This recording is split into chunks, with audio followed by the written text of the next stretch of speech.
नमस्कार मित्रों, आप सभी का स्वागत है आपके अपने YouTube चैनल श्लोक शिक्षालय में, जिसका एक ही लक्ष्य है, शिक्षा है अमूल्य। आज हम सभी लोग अपने जीके के पार्ट 4 स्टैटिक जीके के पार्ट 4 की तरफ बढ़ रहे हैं, जो कि आपके RRB NTPC, group D, UP triple SC, लेखपाल, यूपी टेट, सुपर टेट और एसएससी के जितने भी, चाहे वो सीजीएल हो, सीएचएसएल हो या आपका एमटीएस हो, इन सभी में जहाँ पर स्टैटिक जीके का धीरे धीरे जो भविष्य में भी और वर्तमान में भी स्टैटिक जीके का पोर्शन लगभग 50 से 60% तक होते जा रहा है। तो हम लोग उसको एक विशाल तरीके से पढ़ें और अच्छी तरीके से उसको अपने अंदर तटस्थ करें, जिससे भविष्य में हम अपने होने वाले पेपर्स में, चाहे वो आरआरबी एनटीपीसी सीबीटी 2 हो या ग्रुप डी हो, में हम अच्छे से अच्छा प्रयास कर पाएँ, जिससे हमारा भविष्य उज्जवल हो। हम कुछ अच्छी पंक्तियों के साथ में अपने क्लास को स्टार्ट करेंगे। यदि सपने के प्रति समर्पण न हो तो रणनीतियाँ महज कागज का पुतला बन जाती हैं। अगर आपके अंदर अपने लक्ष्य को लेकर के समर्पण न हो, जुनून न हो और वो पागलपन न हो, जिससे आपकी जितनी भी मार्ग की बाधाएं हैं वो आपको शून्यतर जब तक न मालूम पड़ने लगें, तब तक आप अपने मार्ग के लिए चाहे जितनी सुगम रणनीतियां भले न बना लें, आप अपने लक्ष्य तक पहुंचने में बहुत विलंब कर देंगे। तो इसलिए पहले अपने लक्ष्य को पहुंचने में अपने समर्पण को जागृत करिए और फिर उन रणनीतियों को आप देखेंगे कि आप स्वयं ही अमल करते जा रहे हैं। इसी अच्छी बात को लेकर के हम अपने सेशन में अपने पहले प्रश्न की ओर बढ़ते हैं। पहला प्रश्न है हमारा, राथ मूसल और महाशिला कंटक नामक युद्ध हथियारों का संबंध किस हर्यकवंशी शासक से था? आपके ऑप्शंस हैं number 1 Brihadatta, number 2 Bimbisara, number 3 Ajatashatru या नंबर 4 नागदशक। तो आपका सही जो ऑप्शन हो जाता है वो ऑप्शन नंबर 3 अजातशत्रु इसका सही ऑप्शन हो जाता है। मित्रों, अगर हम बात करते हैं हर्यकवंशी शासक के बारे में, तो हर्यक की स्थापना बिंबिसार के द्वारा की गई थी 544 ईसा पूर्व में। बिंबिसार ने हर्यक वंश की स्थापना की। अगर हम बात करें तो बिंबिसार ने लगभग 52 वर्षों तक शासन किया। पूछा जाता है कि बिंबिसार ने कितने वर्षों तक शासन किया, तो 52 वर्षों तक बिंबिसार ने शासन किया। राजधानी अपनी राजगृह बनाई। अगर हम बात करें तो अगर कि बिंबिसार पहला ऐसा शासक था जिसने प्रशासनिक व्यवस्था पर बल दिया था। इसने प्रशासनिक व्यवस्था प्रारंभ की थी और जो राज्यवैद्य जीवक थे, बिंबिसार ने इनको महात्मा बुद्ध की सेवा के लिए भेजा था।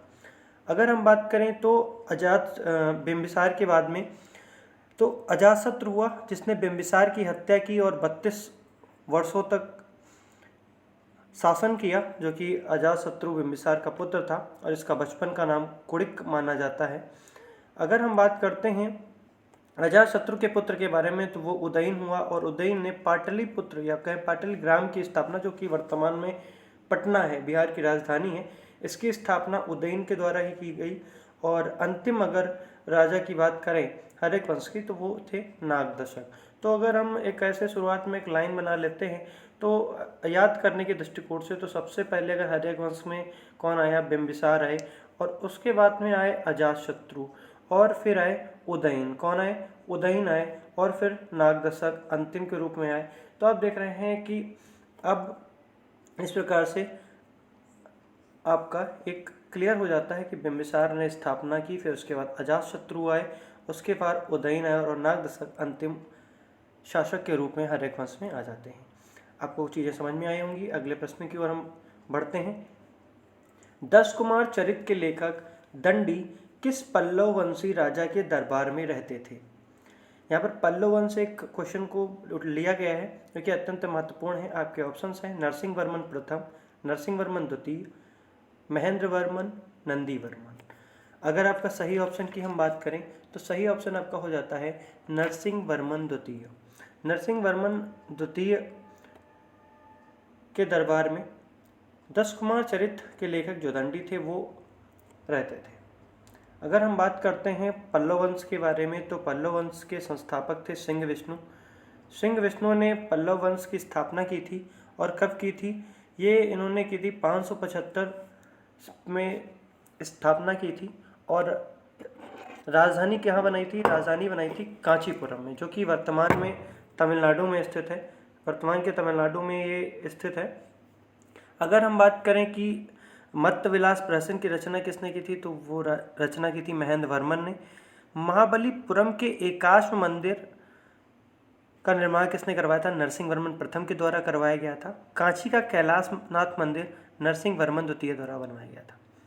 कांची का मुक्तेश्वर मंदिर और बैकुंठ जो पेरुमाल मंदिर का निर्माण किसने करवाया था? नंदी वर्मन द्वितीय के द्वारा करवाया गया था। अगर हम बात करें तो जो भारवी थे जिन्होंने किराता अर्जुनीयम की रचना की थी, वो सिंह विष्णु के दरबार में थे। अगर हम बात करें कि जब अरबों का आक्रमण भारत पर हुआ था, तो उस समय पल्लव वंश के शासक कौन थे? तो उस समय पल्लव वंश के शासक थे नरसिंह वर्मन द्वितीय। कौन थे? नरसिंह वर्मन द्वितीय, नरसिंह वर्मन सेकंड थे उस समय। और अगर हम बात करते हैं आगे, तो इनकी जो उपाधियां थी वो कौन सी थी? राज सिंह, आगम प्रिय और शिव भक्त, इन्होंने 3 उपाधियां धारण की थी। कांची के कैलाश मंदिर पर थोड़ा हम विस्तृत चर्चा कर लेते हैं। इसका दूसरा नाम है राज सिद्धेश्वर मंदिर भी जाना जाता है। और ये इम्पॉर्टेंट इसलिए बन जाता है कांची का कैलाश मंदिर कि कांची का जो कैलाश मंदिर है, यहीं से आपकी जो द्रविड़ स्थापत्य शैली है, कौन सी? द्रविड़ स्थापत्य शैली है, इसका उद्भव माना जाता है। आपको पता होना चाहिए कि स्थापत्य शैली 3 है आपकी, द्रविड़, नागर और बेसर। अगर हम बात करते हैं अगले प्रश्न की ओर चलते हैं, किस गुलाम वंशी सुल्तान को चांदी का टंका और तांबे के जीतल नामक मुद्राओं को चलाने का श्रेय दिया जाता है? आपके ऑप्शंस हैं कुतुबुद्दीन ऐबक, इल्तुतमिश, राजिया सुल्तान या बलबन। तो आपका सही आंसर हो जाता है ऑप्शन नंबर 2, इल्तुतमिश। तो इल्तुतमिश के द्वारा जो है आपका चांदी का टंका और तांबे के जीतल नामक मुद्राओं को चलाना शुरू किया गया था। अगर हम आगे बढ़ते हैं, गुलाम वंश के बारे में कुछ जानकारी लेते हैं, तो इसके संस्थापक थे कुतुबुद्दीन ऐबक, जिन्होंने इसकी स्थापना की थी 1206 में। 1206 में स्थापना कुतुबुद्दीन ऐबक के द्वारा की जाती है और स्वयं 24 जून 1206 में अपना राज्यारोहण करते हैं। कब करते हैं? 24 जून 1206 में कुतुबुद्दीन गुलाम वंश की स्थापना करते हैं। अगर हम बात करें तो राजधानी कहाँ बनाते हैं? राजधानी लाहौर में बनाते हैं। और राजधानी अगर लाहौर से दिल्ली स्थानांतरित किसने की थी? तो वो की थी इल्तुतमिश के द्वारा की गई थी। प्राचीन नालंदा विश्वविद्यालय जिसका निर्माण कुमारगुप्त ने करवाया था, उसको जो ध्वस्त किया गया था वो किया था बख्तियार खिलजी ने। और बख्तियार खिलजी जो थे, ये कौन थे? ये कुतुबुद्दीन ऐबक के सेना नायक हुआ करते थे। ये प्रश्न आता है कि बख्तियार खिलजी का संबंध किस गुलाम वंश के शासक से है? तो कुतुबुद्दीन ऐबक से है। इल्तुतमिश ने इक्ता प्रणाली चलाई और तुर्कान चहलगामी का गठन किया। तुर्कान चहलगामी पूछा जाता है कि यह होता है, तो यहाँ पर 40 गुलाम सरदारों का एक संगठन बनाया गया इल्तुतमिश के द्वारा, जिसे तुर्कान चहलगामी का नाम दिया गया था। अगर हम बात करें कि कुतुबुद्दीन ऐबक ने किन 2 इमारतों का निर्माण किया था, तो उसमें था कुव्वतुल इस्लाम मस्जिद और 2.5 दिन का झोपड़ा। और कुतुबुद्दीन ऐबक को लाख बख्श की उपाधि से भी नवाजा गया था। इसने अपने खुद में ही लाख बख्श की उपाधि धारण कर ली थी। अगले प्रश्न की ओर बढ़ते हैं। कांग्रेस की तीसरी महिला अध्यक्ष अथवा दूसरी भारतीय महिला अध्यक्ष कौन थी? हाल ही में बहुत ही चर्चा में रही हैं ये। अगर हम बात करें, ऑप्शन है आपके सरोजनी नायडू, ऑप्शन नंबर 2 है आपका Annie Besant, option number 3 Aruna Asaf Ali और ऑप्शन नंबर 4 नेल्ली सेनगुप्ता। क्षमा चाहेंगे, नल्ली सेनगुप्ता नहीं, यहाँ पर सही आपका होना चाहिए नेल्ली सेनगुप्ता। आपका सही ऑप्शन हो जाता है ऑप्शन नंबर 4 नेल्ली सेनगुप्ता। नेल्ली सेनगुप्ता कांग्रेस की तीसरी महिला अध्यक्ष अथवा दूसरी भारतीय महिला अध्यक्ष बनी थी। आप सभी को पता है कि जो पहली अध्यक्ष बनी थी महिला, वो थी एनी बेसेंट। और कब बनी थी? 1917 में बनी थी। 1917 में ये पहली महिला अध्यक्ष बनती हैं, जो कि कलकत्ता अधिवेशन था। कौन सा था? कलकत्ता अधिवेशन था। कलकत्ता अधिवेशन में पहली बार बनती हैं। उसके बाद अगर हम बात करें कि प्रथम भारतीय महिला कौन बनती हैं, तो वो बनती हैं सरोजनी नायडू। और अगर हम बात करें कि जो तीसरी महिला अध्यक्ष बनती हैं और दूसरी भारतीय बनती है, वो बनती है नेल्ली सेन गुप्ता। आगे हम अगर बढ़ते हैं कुछ और महत्वपूर्ण तथ्यों के बारे में, कांग्रेस के प्रमुख अधिवेशनों के बारे में चर्चा करते हैं। तो अगर हम बात करें तो जो पहला, आपको सभी को पता है कि अभी हमने लास्ट वीडियो में ही चर्चा की थी कि जो पहला हमारा अधिवेशन हुआ भारतीय राष्ट्रीय कांग्रेस का, ये हुआ था 1885 में हुआ था। कहाँ पर हुआ था? बम्बई के गोकुलदास तेजपाल संस्कृत विश्वविद्यालय में हुआ था, जो कि बम्बई में स्थित है। और वहाँ पर 72 प्रतिनिधियों ने भाग लिया था। और वहाँ पर प्रथम हिंदू अध्यक्ष बनते हैं व्योमेश चंद्र बनर्जी। और फिर दूसरा होता है आपका 1886 में, और 1886 में कलकत्ता में होता है। और प्रथम पारसी अध्यक्ष बनकर के कौन सामने आते हैं? दादा भाई नौरोजी आते हैं। प्रथम मुस्लिम अध्यक्ष की अगर हम बात करें तो बदरुद्दीन तैयब जी बनते हैं। और कब बनते हैं? 1887 में। और ये कहाँ पर होता है? मद्रास में ये आपका अधिवेशन होता है। चौथा अधिवेशन होता है आपका जो ये होता इलाहाबाद में होता है, 1888 में होता है। और प्रथम अंग्रेज अध्यक्ष बनते हैं जॉर्ज यूले।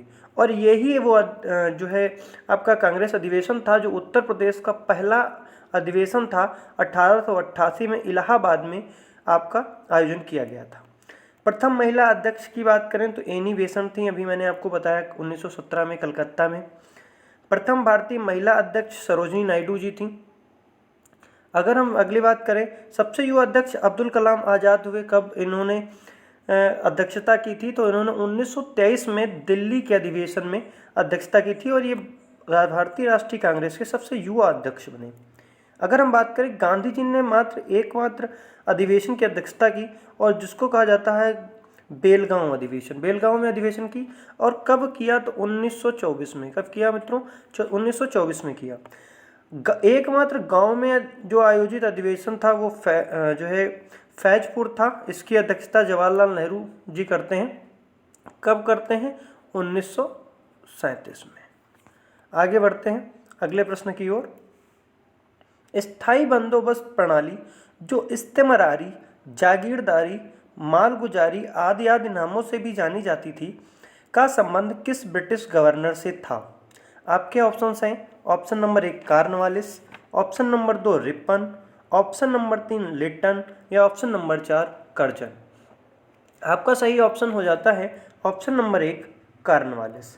कार्नवालिस के द्वारा स्थायी बंदोबस्त प्रणाली, जो कि इस्तेमरारी या जागीरदारी या मालगुजारी आदि नामों से जानी जाती है, तो इसकी शुरुआत की थी कार्नवालिस ने। कुछ ऐसी ही जो है भू राजस्व व्यवस्थाओं के बारे में हम चर्चा करते हैं। तो आपकी जो स्थायी बंदोबस्त प्रणाली थी, स्थायी बंदोबस्त प्रणाली के बारे में हम चर्चा करते हैं। तो इसकी जो प्रारंभ किया गया था, इसको स्थायी बंदोबस्त को, वो कार्नवालिस के द्वारा किया गया था। और ये भारत की 19% भूभाग पर लागू था। कहाँ कहाँ पर था? पूछा जाता है कि स्थायी बंदोबस्त किन किन क्षेत्रों में था। बंगाल, बिहार, उड़ीसा के क्षेत्र में स्थायी बंदोबस्त की स्थापना की गई थी। और यहाँ पर जो मालिक होता था, जो जमीन का मुखिया होता था, वो कौन होता था? जमींदार होता था। फिर दूसरी व्यवस्था अपनाई गई रैयतवाड़ी। इसको किसने प्रारंभ किया था? टॉमस मुनरो और कैप्टन रीड के द्वारा ये प्रारंभ की गई थी। पूछा जाता है कि रैयतवाड़ी किसके द्वारा? तो मुनरो और कैप्टन रीड के द्वारा। ये भारत के लगभग 51% भूभाग पर लागू थी। और ये आपका मद्रास, मुंबई, पूर्वी बंगाल और असम वाले क्षेत्र में ये लागू थी। यहाँ पर जो आपका भूस्वामी होता था वो कृषक होता था। रैयत का मतलब ही किसान होता है। महालवाड़ी की अगर हम बात करें तो महालवाड़ी आपकी उत्तर प्रदेश, मध्य प्रांत तथा पंजाब में इसको जो है लागू किया गया था। और ये लगभग भारत के 30% भूभाग पर लागू थी।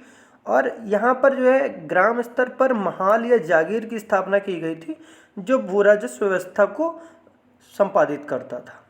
अगर हम बात करते हैं अपने अगले प्रश्न के बारे में, चिनूक नामक स्थानीय पवन के संबंध में निम्न में से कौन सा कथन असत्य है? ऑप्शन नंबर है 1, यह संयुक्त राज्य अमेरिका और कनाडा के मध्य चलती है। ऑप्शन नंबर 2, यह एक शुष्क पवन है। यह रॉकी पर्वत के पूर्वी ढाल पर चलती है। इसे डॉक्टरी हवा के नाम से भी जाना जाता है। तो आप सभी लोग चिनूक हवा के बहुत ही कायदे से परिचित होंगे। तो यहाँ पर सही ऑप्शन हो जाता है आपका ऑप्शन नंबर 4, मतलब ये कथन असत्य है। अब अगर बात करें चिनूक नामक पवन, यह संयुक्त राज्य अमेरिका और कनाडा के मध्य चलती है, बिल्कुल सही। यह एक शुष्क पवन है और यह रॉकी पर्वत के पूर्वी ढाल पर चलती है। तो ये तीनों ऑप्शन आपके सही हो जाते हैं और ये आपका कथन असत्य हो जाता है। थोड़ा हम कुछ शीतल पवन और गर्म पवन के बारे में चर्चा कर लेते हैं। देखिए आपकी जो है बैकेंड टीम ने क्या क्या चीज़ें यहाँ पर लिखी हुई हैं, ले जाए जाने कहाँ हवाएं। तो हवाएं से बारे में हम जानकारी प्राप्त करते हैं। आपके एक क्वेश्चन कहीं ना कहीं से जो आपका वर्ल्ड ज्योग्राफी है, यहाँ से शीतल पवन और गर्म पवन, मतलब जो ठंडी पवनें हैं और जो गर्म पवनें हैं, उनसे पूछा जाता है। तो शीतल पवने के बारे में हम बात करते हैं तो जो आपकी विली वाव है वो कहाँ पर है, अलास्का में बहती है। और जो मिस्ट्रल है ये स्पेन और फ्रांस में बहती है। बोरा जो है आपका एड्रियाटिक तटों पर बहती है और बिली बिली आपकी ऑस्ट्रेलिया में बहती है। कुछ और अगर हम बात करें तो इसमें रसिया काफ़ी ज़्यादा चर्चित है। तो रसिया में एक है बुरान, कौन सी है, बुरान नाम की आपकी एक ठंडी हवा है जो रसिया में, जो रूस है आपका, रूस में बहती है। अगर हम बात करें ब्राज़ील में आपकी फ्रियोजन, कौन सी, फ्रियोजन नाम की, फ्रियोजन नाम की ठंडी हवा है, वो बहती है। कहाँ पर बहती है, ब्राज़ील में बहती है। मैं पेन चेंज कर लेता हूँ, आपको नहीं दिखाई पड़ रहा होगा, ब्राज़ील में बहती है। अगर हम बात करते हैं मित्रों कि एक और पवन है जिसको नाम है हबूब कहाँ बहती है, हबूब बहती है सूडान में। कहाँ बहती है, सूडान में। और आपका एक जो केप डॉक्टर या करके या ऐसे ही एक है टेबल ब्लॉक करके, ये आपकी साउथ अफ्रीका, टेबल ब्लॉक काफ़ी इंपॉर्टेंट है। क्वेश्चन पूछा जाता है कि टेबल ब्लॉक का संबंध किससे है। तो ये एक प्रकार की शीतल पवन है और ये साउथ अफ्रीका में, कहाँ पर, साउथ अफ्रीका में बहती है। अगर हम आगे प्रश्न की बात करें गर्म पवनों के बारे में, तो गर्म पवनों में अभी हम चिनूक की बात कर रहे थे। तो चिनूक आपकी कहाँ बहती है, चिनूक आपकी यूएसए और कनाडा में बहती है। फॉन स्विट्जरलैंड में बहती है। हरमट्टन आपकी अफ्रीका में बहती है। सिमूम आपकी अरब रेगिस्तान में बहती है। अगर सांता आना की बात करें तो कैलिफोर्निया के तटों पर बहती है। और ब्रिकफील्डर की बात करें तो ये ऑस्ट्रेलिया में बहती है। एक बार हम थोड़ा सा और गर्म पवनों के बारे में चर्चा कर लेते हैं जो और इम्पॉर्टेंट हैं। एक है ब्लैक रोलर, आप लोगों ने नाम जरूर सुना होगा ब्लैक रोलर का। ब्लैक रोलर कहाँ पर बहती है, ये आपका नॉर्दर्न अमेरिका, कहाँ पर, नॉर्दर्न अमेरिका, उत्तरी अमेरिका में बहती है। अगर लू की बात करें तो आप सभी लोग गए अपने उत्तरी भारत की जो है ये गर्म पवन है लू। अगर हम बात करें अयाला, ये काफ़ी ज़्यादा जो यूरोपियन कंट्रीज़ हैं वो काफ़ी ज़्यादा इस समय चर्चा में है। तो अयाला की हम बात करें तो ये फ्रांस में बहने वाली गर्म हवा है। अगर हम बात करें फिलीपींस की तो वहाँ पर एक नाम आ जाता है बाग्यो। क्या नाम आ जाता है, बाग्यो भी आपका जो है फिलीपींस में गर्म पवन बहती है। और सबसे जो महत्वपूर्ण मैं आपको बताने जा रहा हूँ ये है सुखोवे। क्या है, सुखोवे जो पवन है वो आप एक बार कमेंट बॉक्स में ज़रूर, मेरी बात सुनने से पहले मेरे ऑप्शन के जो मैं आंसर बताऊंगा सुखोवे कहाँ पर बहती है, उससे पहले आप एक प्रयास जरूर करिएगा कि ये कहाँ पर बहती है, क्योंकि बहुत ही इंपॉर्टेंट है। ये काफ़ी बार पूछी जा चुकी है कि ये रूस और कजाकिस्तान में बहती है। कहाँ पर बहती है मित्रों, रूस और कजाकिस्तान में बहती है ये गर्म पवन है। और ये जो मैं आपको बता रहा हूँ, जो कि वर्तमान से रिलेटेड करके मैं आपको बता रहा हूँ, तो ये सभी पवनों को आप एक बार लिख करके और याद जरूर कर लीजिएगा, क्योंकि काफ़ी ज़्यादा इंपॉर्टेंट होने वाली हैं भविष्य में आने वाले प्रश्नों में। एक बार जल्दी जल्दी से हम रिवाइज कर लेते हैं बिली वाव अलास्का शीतल पवनों के बारे में। बिली वाव अलास्का, मिस्ट्रल जो है स्पेन और फ्रांस में, बोरा एडियाटिक तट पर, बिली बिली ऑस्ट्रेलिया पर, बुरान हो गया आपका रूस में, रसिया में, बुरान हो गया रसिया में आपका। और फ्रियोजन की बात करें तो वो आपका ब्राज़ील में हो गया। अगर हम हबूब की बात करें तो हबूब हो गई आपकी सूडान में। और केप डॉक्टर की बात करें तो ये आपका हो गया साउथ अफ्रीका में।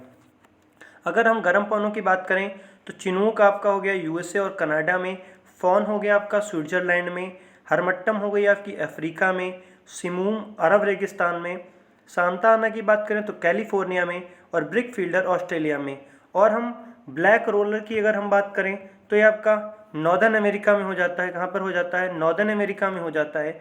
अगर लू की बात करें तो लू आपकी नॉर्दर्न इंडिया में हो जाता है, नॉर्दर्न इंडिया, उत्तरी भारत में। अगर हम और इम्पोर्टेंट बात करें तो अयाला हो जाता है, अयाला आपका फ्रांस में हो जाता है। अगर हम बात करें बाग्यो की बात करें तो वो फिलीपींस में, और सुखोवे की बात करें जो कि बहुत इंपॉर्टेंट आज के परिप्रेक्ष्य में बन जाती है सुखोवे, तो ये आपका रसिया प्लस कजाकिस्तान में ये बहती है। अगले प्रश्न की ओर बढ़ते हैं। अगर आपको सेशन पसंद आ रहा हो तो आप सेशन को लाइक शेयर सब्सक्राइब जरूर करें और अपने चैनल को ग्रो करें, जिससे कि आप सभी के लिए और बेहतर से बेहतर चीज़ों को आपके सामने लाया जा सके और आपकी तैयारी बेहतर से बेहतर हो सके। इसी अच्छी बात के साथ में हम अगले प्रश्न की ओर बढ़ते हैं। मोतियों के द्वीप नामक भौगोलिक उपनाम से कौन सा प्रसिद्ध शहर जाना जाता है? ऑप्शन नंबर 1 है बहरीन, ऑप्शन नंबर 2 है बाल्कन, ऑप्शन नंबर 3 है श्रीलंका, या ऑप्शन नंबर 4 है इंडोनेशिया। अगर हम बात करते हैं सही आंसर के बारे में तो आपका ऑप्शन नंबर 1 सही हो जाता है। ऑप्शन नंबर 1 आपका सही हो जाता है बहरीन। बहरीन को मोतियों के द्वीप के नाम से जाना जाता है। कुछ हम भौगोलिक उपनामों के बारे में चर्चा कर लेते हैं। लैंड ऑफ थाउजेंड्स लेक्स के बारे में, तो ये किसे कहा जाता है? तो ये आपका कहा जाता है फिनलैंड। फिनलैंड को कहा जाता है लैंड ऑफ थाउजेंड लेक्स। अगर लैंड ऑफ गोल्डन फ्लीस की बात करें तो ये ऑस्ट्रेलिया को कहा जाता है। सर्वोदय का देश या सूर्योदय का देश जापान को कहा जाता है। लिली का देश कनाडा को कहा जाता है। दक्षिण का ब्रिटेन न्यूजीलैंड को कहा जाता है। लैंड ऑफ थंडरबोल्ट किसे कहा जाता है? भूटान को कहा जाता है। जल्दी जल्दी से एक बार रिवाइज कर लेते हैं। Land of thousand lakes Finland, land of golden fleece Australia, सर्वोदय या सूर्योदय का देश जापान को, लिली का देश कनाडा को, दक्षिण का ब्रिटेन न्यूजीलैंड को, और लैंड ऑफ थंडरबोल्ट भूटान को कहा जाता है। अगले प्रश्न की ओर बढ़ते हैं। राष्ट्रीय खनिज विकास निगम का मुख्यालय कहाँ पर स्थित है? मुख्यालय और जो संस्थाएं हैं इनका काफ़ी ज़्यादा संबंध रहा है प्रश्नों से, क्योंकि यहाँ से प्रश्न आपके जरूर उठते हैं एक ना एक। आप कमेंट बॉक्स में आंसर दें कि राष्ट्रीय खनिज विकास निगम का मुख्यालय कहाँ पर स्थित है। आपके ऑप्शंस हैं। Option number 1 Kolkata, option number 2 Nagpur, या ऑप्शन नंबर 3 देहरादून, या option number 4 Hyderabad.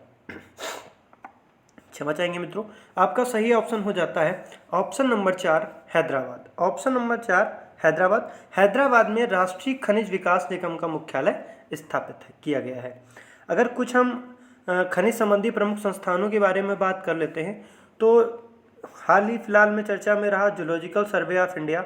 Zoological survey of India कहाँ पर स्थापित है? कोलकाता में स्थापित है। अभी धरती बनर्जी इसकी हेड बनाई गई हैं। कौन बनाई गई है? धरती बनर्जी इसकी हेड बनाई गई हैं। भारतीय खान ब्यूरो की अगर बात करें तो नागपुर में इसका मुख्यालय है। भारतीय खान ब्यूरो भी काफ़ी ज़्यादा इस समय प्रचलन में था जब भारत में अभी कोल की कमी हुई, और उस कोल को कमी को जो है भारतीय खान ब्यूरो के द्वारा और जो है भारतीय कोल लिमिटेड के द्वारा काफ़ी अच्छे से मैनेज करते हुए पूरा किया गया, जिसके लिए अभी हाल फिलहाल में इसको अवार्ड भी दिया गया है। तेल एवं प्राकृतिक गैस आयोग का मुख्यालय देहरादून में स्थापित किया गया है। खनिज अन्वेषण विकास निगम हैदराबाद में स्थापित किया गया है। तेल एवं प्राकृतिक गैस आयोग, जिसको ONGC के नाम से भी जाना जाता है, इसकी स्थापना 1956 में हुई थी और हेड इसके कौन है? अलका मित्तल है। अगले प्रश्न की ओर बढ़ते हैं। राष्ट्रीय जलमार्ग जो सदिया से धुबरी तक जाता है का कौन सा बंदरगाह बांग्लादेश की सीमा पर स्थित है? आपको बताना है। आपके ऑप्शंस हैं। Option number 1 Sadia, option number 2 Dhubri, option number 3 Majuli, या ऑप्शन नंबर 4 चटगांव। अगर हम सही ऑप्शन की बात करें तो ऑप्शन नंबर 2 हो जाता है आपका सही, धुबरी। धुबरी जो है आपका सही आंसर है कि जो राष्ट्रीय जलमार्ग 2 है जो सदिया से लेकर धुबरी तक जाता है, इसका धुबरी बंदरगाह बांग्लादेश की सीमा पर स्थित है। अगर हम जल परिवहन की बात करें भारत में तो आपका जो नेशनल वाटरवे 1 है वो कहाँ से कहाँ तक है? प्रयागराज से लेकर हल्दिया तक है, और ये सबसे लंबा है, 1620 किलोमीटर इसकी लंबाई है। नेशनल वाटरवे 2 की बात करें तो ये सादिया से लेकर धुबरी तक है, इसकी दूरी 891 किलोमीटर है। नेशनल वाटरवे 3 की बात करें तो कोल्लम से कोट्टायम तक है, 205 किलोमीटर की दूरी है इसमें। और नेशनल वाटरवे 4 की बात करें तो काकीनाडा से मरक्कनम तक है, ये 1095 किलोमीटर की दूरी है। और नेशनल वाटर 5 की बात करें तलचर से लेकर धमरा तक 623 किलोमीटर की दूरी है। एक बार फिर से हम जल्दी से रिवाइज कर लेते हैं। नेशनल वाटरवे 1 प्रयागराज से हल्दिया तक 620 किलोमीटर की दूरी, नेशनल वाटरवे 2 सदिया से धुबरी 891 किलोमीटर की दूरी, नेशनल वाटरवे 3 कोल्लम से कोट्टायम 205 किलोमीटर, और नेशनल वाटरवे 4 काकीनाडा से मरकनम तक जाती है 1095 किलोमीटर, और नेशनल वाटरवे 5 जो है आपका ये तलचर से लेकर के धमरा तक 623 किलोमीटर है। अगले प्रश्न की ओर बढ़ते हैं।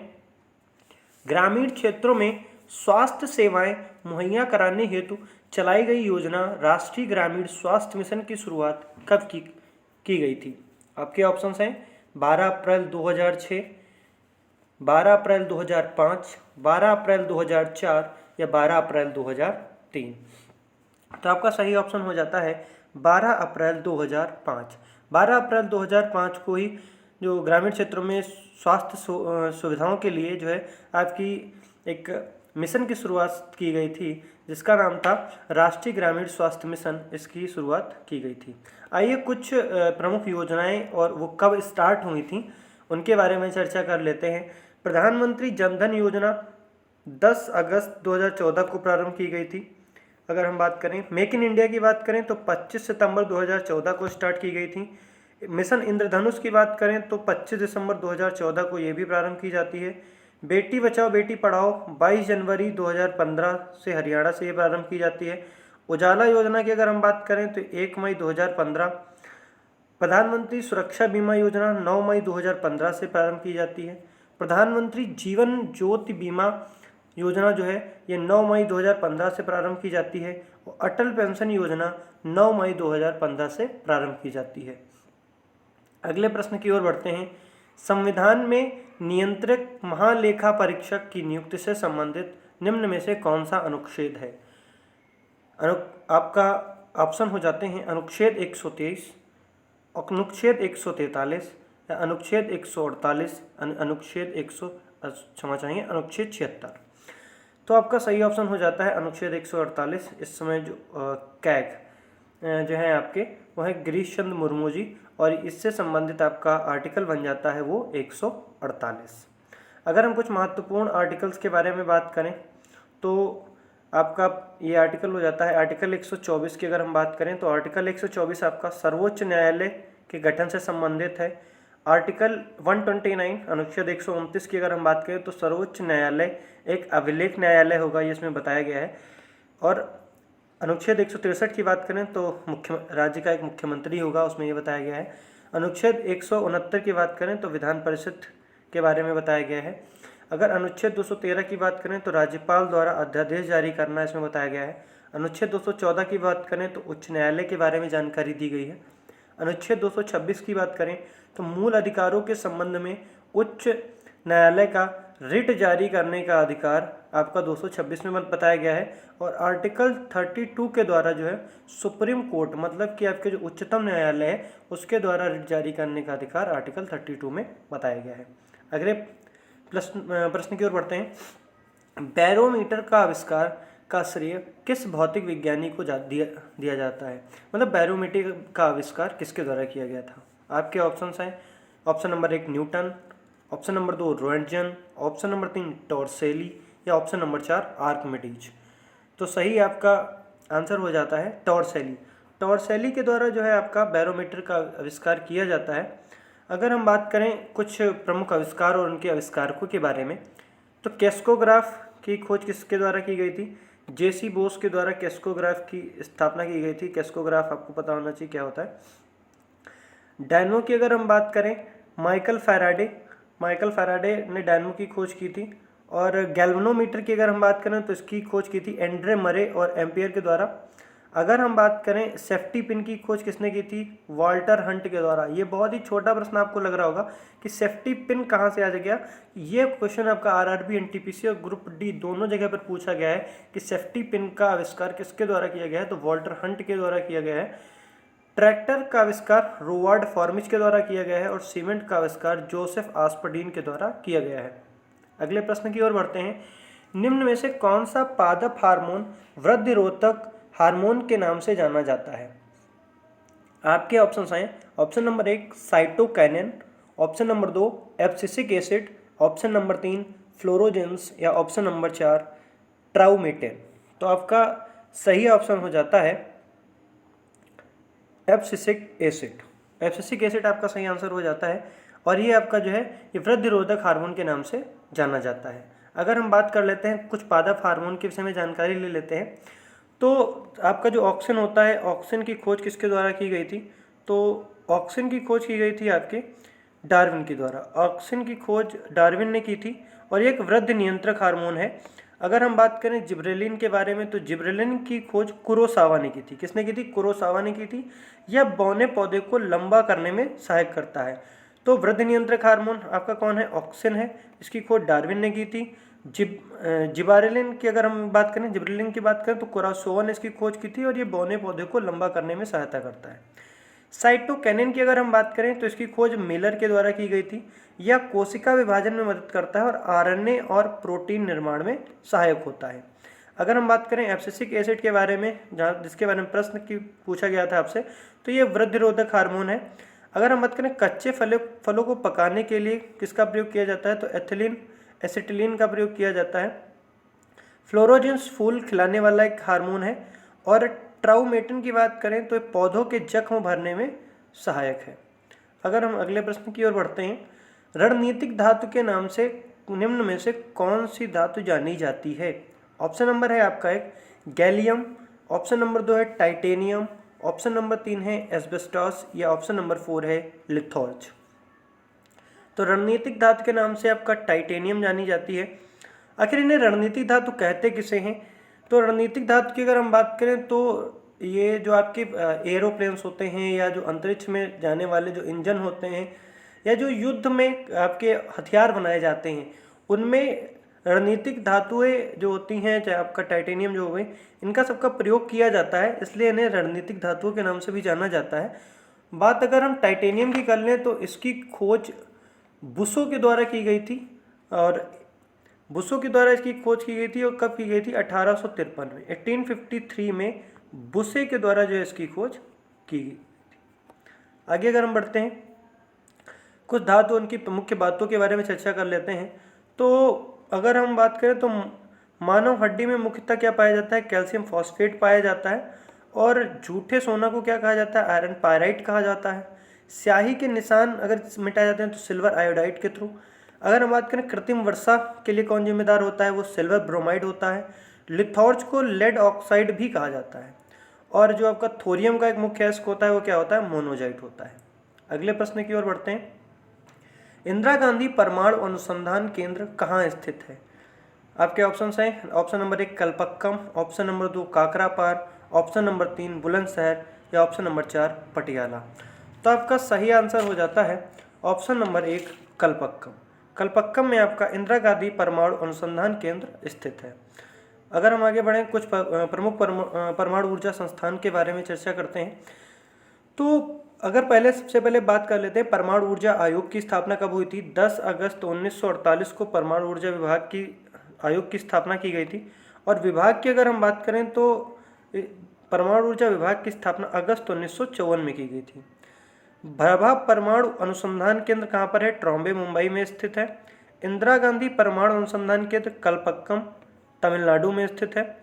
उच्च प्रौद्योगिकी केंद्र जो कि परमाणु ऊर्जा संस्थान से संबंधित है, ये इंदौर में स्थापित किया गया है। अगर हम बात करें तो भारत में जो परमाणु परीक्षण हुए हैं अभी तक 2 हुए हैं। पहला परमाणु परीक्षण की अगर हम बात करें तो 18 मई 1974 को किया गया था। पोखरण जैसलमेर राजस्थान में किया गया था और इसका नाम दिया गया था स्माइलिंग बुद्धा। दूसरा परमाणु परीक्षण की अगर हम बात करें तो 11 और 13 मई को दिया गया था और किया गया था 1998 में किया गया था, 11 मई 13 मई 1998 को, और इसका नाम दिया गया था ऑपरेशन शक्ति। अगले प्रश्न की ओर बढ़ते हैं, वर्ष 1930 में आयोजित हुए प्रथम राष्ट्रमंडल खेल का आयोजन कहाँ हुआ था? Birmingham England, Ontario Canada, Tokyo Japan, या बर्लिन जर्मनी में। तो आपका सही आंसर हो जाता है ओंटारियो कनाडा। कनाडा में जो है आपके प्रथम राष्ट्रमंडल खेलों को आयोजित किया गया था। आइए राष्ट्रमंडल खेल के बारे में कुछ जानकारी प्राप्त कर लेते हैं। तो राष्ट्रमंडल खेल जो होते हैं ये 2 ओलंपिक के मध्य में खेले जाते हैं, जिसे ओलंपिक वर्ष भी कहा जाता है। और पहले राष्ट्रमंडल खेल जो है आपके 1930 में खेले गए थे ओंटारियो कनाडा में। 1934 में होने वाले दूसरे राष्ट्रमंडल खेलों में भारत ने भाग लिया था। ये खेल कहाँ हुए थे? लंदन में हुए थे। तो पूछा जाए कि भारत ने कब भाग लिया था, तो भारत ने सबसे पहले 1934 में भाग लिया था और ये दूसरे राष्ट्रमंडल खेल थे और जिनका आयोजन लंदन में किया गया था। वर्ष 2001 में अगर हम बात करें तो मानवता, समानता और नियति की टीम मान्यताओं के साथ में इसको अपनाया गया था और इसका मुख्यालय कहाँ पर है? इसका मुख्यालय लंदन में है। अगर हम बात करें कि 2018 का जो राष्ट्रमंडल खेल है वो कहाँ पर आयोजित किया गया था, तो गोल्ड कोस्ट ऑस्ट्रेलिया में इसको आयोजित किया गया था और 2022 का जो होने वाला अभी आगामी आपका राष्ट्रमंडल खेल है वो बर्मिंघम इंग्लैंड में आयोजित किया जाएगा। अगले प्रश्न की ओर बढ़ते हैं। अल मुखबरात नामक गुप्तचर संस्था किस देश की गुप्तचर संस्था है? ऑप्शन नंबर 1 है ईरान, ऑप्शन नंबर 2 है इराक, ऑप्शन नंबर 3 है तुर्कमेनिस्तान या ऑप्शन नंबर 4 है इजराइल। तो आपका सही ऑप्शन हो जाता है ऑप्शन नंबर 2 इराक। इराक की ये गुप्तचर संस्था है जिसका नाम है अल मुखबरात। आगे हम कुछ गुप्तचर संस्था और उनसे संबंधित देशों के बारे में चर्चा करेंगे। इजराइल की जो आपकी गुप्तचर संस्था है वो क्या है? मोसाद। मोसाद इजराइल की है। मुखबरात मिस्र की है। अगर अल मुखबरात की बात करें तो वो बन जाती है आपकी कहाँ की? इराक की। अगर हम बात करें अल मुखबरात की बात करें तो हो जाती है आपकी इराक की।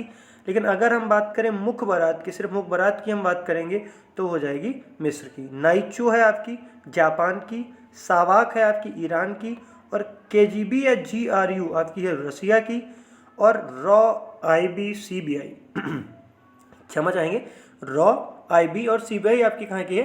भारत की संस्था है और आईएसआई किसकी है? पाकिस्तान की। एक बार हम लोग रिवाइज कर लेंगे। मोसाद है इजराइल की, मुखबरात है मिस्र की, अल मुखबरात है इराक की, नाइचो है जापान की, सावाक है ईरान की, केजीबी और जीआरयू कहाँ की है? रसिया की है, रॉ आईबी सीबीआई भारत की है और आईएसआई की बात करें तो वो पाकिस्तान की संस्था है। अगर हम बात करें तो यूरोपीय संघ के 28 देशों में से निम्न में से कौन सा देश यूरो मुद्रा संघ का सदस्य नहीं है? तो आपके ऑप्शंस बन जाते हैं आयरलैंड, स्लोवाकिया, लग्जमबर्ग या ब्रिटेन। तो जो ब्रिटेन है ये यूरो मुद्रा संघ का सदस्य नहीं है। आप सभी को ज्ञात भी है कि जो ब्रिटेन था वो अब यूरोपियन संघ में का हिस्सा नहीं है और वो जनवरी 2020 में जो यूरोपियन यूनियन है इससे बाहर हो चुका है, जिसकी घटना क्या कहलाती है? ब्रेग्जिट कहलाती है। क्या कहलाती है? ब्रेग्जिट कहलाती है। यूरोपीय संघ के बारे में कुछ जानकारी प्राप्त कर लेते हैं। इसकी स्थापना कब होती है? इसकी स्थापना 1 जनवरी 1958 में होती है और 6 देशों के द्वारा की जाती है इसकी स्थापना। और इसका अगर पुराने नाम की बात करें तो यूरोपीय आर्थिक समुदाय इसका पुराना नाम था, जिसे 1 नवंबर 1993 को यूरोपीय संघ मतलब यूरोपियन यूनियन नाम दिया गया था। इसका मुख्यालय कहाँ है? ब्रुसेल्स बेल्जियम में इसका मुख्यालय है और वर्तमान में इसके सदस्य देश कितने हैं? 27 हैं। और जैसा कि मैंने अभी आपको बताया था कि जो ब्रेग्जिट घटना हुई थी वो जनवरी 2020 में हुई थी और इस घटना के बारे में प्रश्न पूछा जा सकता है कि ब्रेग्जिट घटना का संबंध किससे है? तो जो ब्रिटेन यूरोपीय संघ से बाहर हुआ था या उस जो है खुद को उससे निकाला था, तो ये घटना ब्रेग्जिट घटना कहलाई थी। अगले प्रश्न की ओर बढ़ते हैं। पुस्तकों से संबंधित और लेखकों के से संबंधित ये प्रश्न है। The algebra of infinite justice के लेखक कौन हैं? आपके ऑप्शंस हैं शशि थरूर, मेघनाथ देसाई, अर्धंती राय या किरण देसाई। रुदंती राय नहीं, अर्धंती राय। आप इधर पढ़ें अर्धंती राय। तो आपका सही ऑप्शन हो जाता है ऑप्शन नंबर 3 अर्धंती राय। अर्धंती राय ने लिखा the algebra of infinite justice. अगले प्रश्न की अगर हम कुछ बुक्स और उनसे रिलेटेड राइटर्स की बात करें तो बहुत ही इंपॉर्टेंट आज मैं बुक्स आपके लिए लेकर के आया हूँ। पहली है स्पीकर्स डायरी, मनोहर जोशी के द्वारा लिखी गई थी और कैन पाकिस्तान सर्वाइव, तारिक अली के द्वारा लिखी गई थी।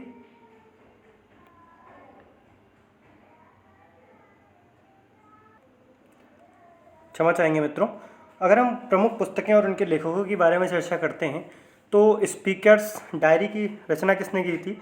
स्पीकर्स डायरी की रचना की मनोहर जोशी के द्वारा। मनोहर जोशी के द्वारा स्पीकर्स डायरी की रचना की गई। कैन पाकिस्तान सर्वाइव तारिक अली के द्वारा लिखी गई और प्लेइंग इट माई वे किसने लिखी? सचिन तेंदुलकर के द्वारा लिखी गई। How I play golf Tiger Woods के द्वारा लिखी गई और ignited minds APJ Abdul Kalam के द्वारा लिखी गई। Straight from the hearts Kapil Dev के द्वारा लिखी गई, और my country my life Lal Krishna Advani के द्वारा ये पुस्तक लिखी गई। हम फटाक से रिवीजन कर लेते हैं फटाफट। स्पीकर्स डायरी मनोहर जोशी के द्वारा लिखी गई। कैन पाकिस्तान सर्वाइव तारिक अली के द्वारा लिखी गई। प्लेइंग इट माई वे लिखी गई सचिन तेंदुलकर जी के द्वारा। How I play golf Tiger Woods के द्वारा लिखी गई। Ignited minds APJ Abdul Kalam के द्वारा लिखी गई। Straight from the hearts Kapil Dev के द्वारा लिखी गई। My country my life Lal Krishna Advani ji के द्वारा लिखी गई है। अगले प्रश्न की ओर बढ़ते हैं मित्रों। और विख्यात पैरा ओलंपिक खिलाड़ी मनीष नरवाल का संबंध किस खेल से है? तो आपको बताना है कि अभी जो है हमारे टोक्यो पैरा ओलंपिक हाल फिलहाल में समाप्त हुए हैं, और बताना है आपको कि मनीष नरवाल का संबंध किस खेल से है। आपके ऑप्शंस हैं, ऑप्शन नंबर 1 भाला फेंक, option number 2 shooting, option number 3 badminton, या ऑप्शन नंबर 4 ऊंची कूद। तो आप सभी लोग ज़्यादा से ज़्यादा जानते होंगे कि जो मनीष नरवाल थे इनका संबंध किससे था? शूटिंग से था। तो अब अगर हम बात करें कि कुछ टोक्यो पैरा ओलंपिक से संबंधित खिलाड़ी हैं और उनके बारे में हम जानकारी लेते हैं कि टोक्यो पैरा ओलंपिक हुआ कब था। तो टोक्यो पैरा ओलंपिक जो आपका हुआ वो 24 अगस्त से लेकर के 24 अगस्त 2021, आप सभी लोग डेट जरूर नोट कर लीजिएगा। 24 अगस्त 2021 से लेकर के 5 सितंबर 2021 तक जो है टोक्यो पैरा ओलंपिक होता है, और जिसमें भारत की तरफ से कितने खिलाड़ी जो है 54 प्लेयर्स, मतलब आपकी अगर हम बात करें तो 54 खिलाड़ी भाग लेते हैं। कितने खिलाड़ी? 54 प्लेयर्स जो है इसमें पार्टिसिपेट करते हैं। और भारत ने अपना अभी तक का सर्वश्रेष्ठ प्रदर्शन किया। 19 पदक टोटल भारत ने जीते थे, जिसमें से 5 गोल्ड थे और 8 सिल्वर थे, और टोटल 6 कांस्य पदक भारत ने जीते थे, जिसमें जो है आपके टोटल 19 पदक हो जाते हैं, और 19 पदक भारत ने जीते थे। और जिसमें भारत की रैंक क्या आई थी? भारत की रैंक आई थी 24th रैंक भारत की टोक्यो पैरा ओलंपिक्स में रही थी। अगर हम बात करें तो इसमें सबसे जो है शीर्ष स्थान किसने प्राप्त किया था? चीन के द्वारा शीर्ष स्थान प्राप्त किया गया था, जिसमें 207 गोल्ड के साथ जो है चीन ने टॉप किया था, और जिसमें 96 गोल्ड चीन ने जीते थे। दूसरे स्थान पर बात करें तो ब्रिटेन आपका जो है आपको दूसरे स्थान पर था, क्षमा चाहेंगे। 124 टोटल उसने जीते थे, और जिसमें 41 गोल्ड मेडल उसने जीते थे। अगर हम बात करें यूएसए आपका तीसरे स्थान पर है, और इसने 104 मेडल जीते थे, जिसमें से 37 गोल्ड मेडल आपके शामिल थे। अगर हम बात करें नंबर 4 पर, तो नंबर 4 पर कौन था? रसिया था, और जिसने टोटल 118 पदक जीते थे, और जिसमें 36 गोल्ड मेडल जीते थे। अगर हम बात करें तो जो आपका शुभारंभ समारोह था उसमें ध्वजवाहक कौन था? टेकचंद थे। कौन थे? टेकचंद शुभारंभ समारोह के ध्वजवाहक हुए, और जो समापन समारोह था उसके कौन हुई? अवनी लेखरा। कौन हुई? अवनी लेखरा जो है आपकी समापन समारोह की ध्वजवाहक रही। अगर हम बात करें जो कुछ प्रमुख हमारे खेल और उनसे संबंधित खिलाड़ी हैं, तो अवनी लेखरा का नाम उनमें शीर्ष स्थान पर आता है। तो अवनी लेखरा का संबंध किससे है? शूटिंग से इनका संबंध है, और इन्होंने इस बार टोक्यो पैरा ओलंपिक में 2 जो पदक जीते। कौन कौन से जीते? एक तो स्वर्ण जीता और एक कांस्य जीता। क्या जीता? कांस्य जीता। अगर हम बात करें सुमित अंतल के बारे में, तो सुमित अंतल का संबंध हो जाता है भाला फेंक से, और इन्होंने भी स्वर्ण पदक जीता था टोक्यो पैरा ओलंपिक में।